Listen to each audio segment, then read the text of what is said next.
अस्सलाम वालेकुम friends, welcome back to top smarties drama serial Sharpasand. Farasat की बीवी को भी बार बार फरासत जी का फिदा के घर जाना बिल्कुल भी अच्छा नहीं लगता, इसीलिए कह दिया कि आप बार बार फिदा के घर चले जाते हैं। बे बीवी उसके घर नहीं, आपने खुद को वैसे ही थका लिया है।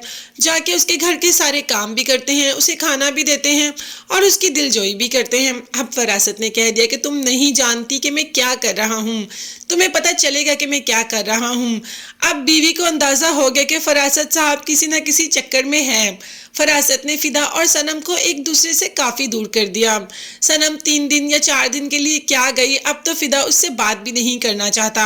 वो जो उसे कॉल कर करके थक चुकी है, मगर फिदा ने तो कोई आंसर ही नहीं दिया। सनम ने कह दिया कि जाके इसको बिल्कुल ठीक करती हूँ। उसे लगा कि सब कुछ बिल्कुल नॉर्मल ही होगा, जाऊंगी फिदा से बात करूंगी तो सारी मिसअंडरस्टैंडिंग ये सब कुछ खत्म हो जाएगा। मगर ऐसा नहीं था। जैसे ही सनम घर आती है तो उसका घर तो आदमियों से ही भरा होता है। यहाँ पर पिज्जा पार्टी चल रही होती है और फरासत जी वो तो वैसे ही शेफ बनकर पूरे घर में घूम रहे होते हैं।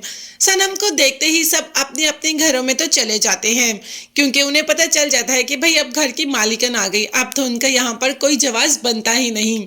खैर उनके जाते ही सनम तो चढ़ाई करने बैठ गई फिदा पर कि ये तुमने घर का क्या हाल बना रखा है, इतने आदमी घर में ये सब कुछ, और तुमने उस दिन तैमूर से क्या कहा था। अब तो फिदा भी गुस्से में आ जाता है और कहता है कि तुम्हें घर के मेहमानों से बात करने की तमीज नहीं है। ये तुम किस लहजे में उनसे बात कर रही थी, किस तरीके से तुमने उनको घर से बाहर निकाला। तुम जानती हो जब तुम नहीं थी तो वही घर में थे। फिदा सनम ने कहा कि जी जी मैं जानती हूँ, बहुत अच्छी तरीके से जानती हूँ कि जब मैं नहीं थी तो घर में क्या था। अब तो फिदा ने भी कह दिया कि तुम अपनी महरूमियों का बदला जो मुझसे नहीं पूरी हो रही वो तैमूर से पूरी कर रही हो ना। जब तैमूर की बात फिदा ने की तो सनम को भी गुस्सा आ जाता है और एक जोरदार थप्पड़ रखकर उस पे मुंह पर दे मारती है कि मैं अपने कैरेक्टर पे कोई भी बात बिल्कुल भी बर्दाश्त नहीं करूंगी। तुम जानते हो वो मेरा दोस्त भी है और मेरा बॉस भी है, फिर भी तुमने इस तरीके से बात की। खैर सनम वहां से चली जाती है। वो जानती है कि अब फिदा उसका नहीं रहा। अब फिदा फरासत की बातों में आ चुका है, इसीलिए अपना बैग पकड़कर आधी रात को घर से निकल पड़ती है। मगर जाएगी कहाँ वो इतनी रात को। जैसे ही रोड पर खड़ी होती है तो एकदम खौफ महसूस करती है और शाजमीन के घर चली जाती है।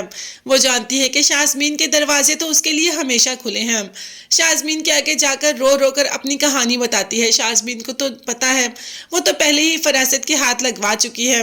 वो जानती है कि फरासत इतना अजीब इंसान है, तभी तो सनम से कहा कि तुम हौसला रखो, सब कुछ ठीक हो जाएगा। ये कितनी भी कोशिश कर ले, फिदा तुमसे बहुत मोहब्बत करता है, वो कभी भी तुम्हें ऐसे नहीं छोड़ेगा और ना ही तुम पर शक करेगा। जब उसे अंदाजा होगा सब ठीक हो जाएगा। तो क्या वाकई ही सब ठीक हो जाएगा? ये देखने के लिए चैनल को सब्सक्राइब कीजिएगा। नेक्स्ट वीडियोस तक के लिए अल्लाह हाफिज।